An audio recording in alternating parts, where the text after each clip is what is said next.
a mechanical and aerospace engineering major at the University of Florida. And this is the other man, and we should be on the next amazing race. We met our freshman year, and since then we've been classmates, roommates, big and little brother in the same fraternity, and well, basically we're pretty much the same person. So being that we're graduating this semester and this is our super senior year, that means we've known each other for 5 years, and throughout all those years we've been in every single class together, worked on all the same engineering design projects. So we have the team experience necessary to win the race. Also, being that we're engineers, we're trained to think outside the box when approaching problems and challenges similar to a detour or roadblock on the race. A lot of people like to think of engineers as, nerdy and a little bit socially inept, but we'd like to prove everyone that even though we're a little bit nerdy, we can still win this race. We'd like to prove the engineering stereotype wrong.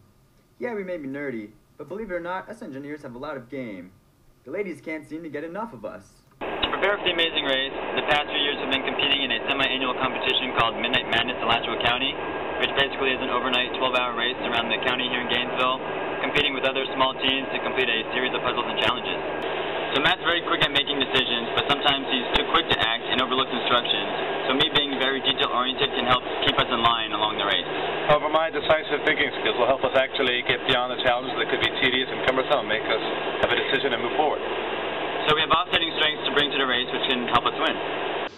This is the best time for us to be on the race. We're graduating, we want to get out and see what the rest of the world has to offer before we settle into our careers. And it's always been a dream of mine to be on the show since I was a kid. When I first met Matt, he would watch the race every Sunday. He slowly got me into watching it with him, and it started to become my favorite show as well. I decided, since I'm a really big traveler, that I really want to get on this race. So we had the necessary skill set to win the race, and we also wrote the song for you to check out. It's a race around the world for $1 million. If you want to win, you gotta have some skill and luck, because by the end, we will win the cash. Everywhere you go, we will make the dash.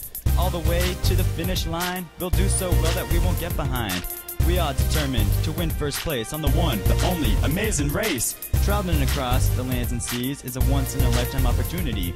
And I just want to say that hopefully you give that chance to my bro and me.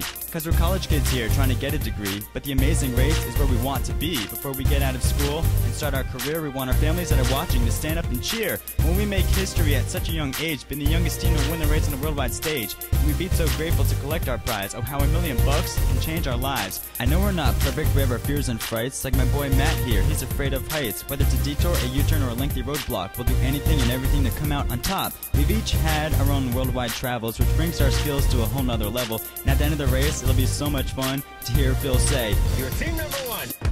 If you'd like to know what we really are, you should tune in to Big Bang Theory on TBS.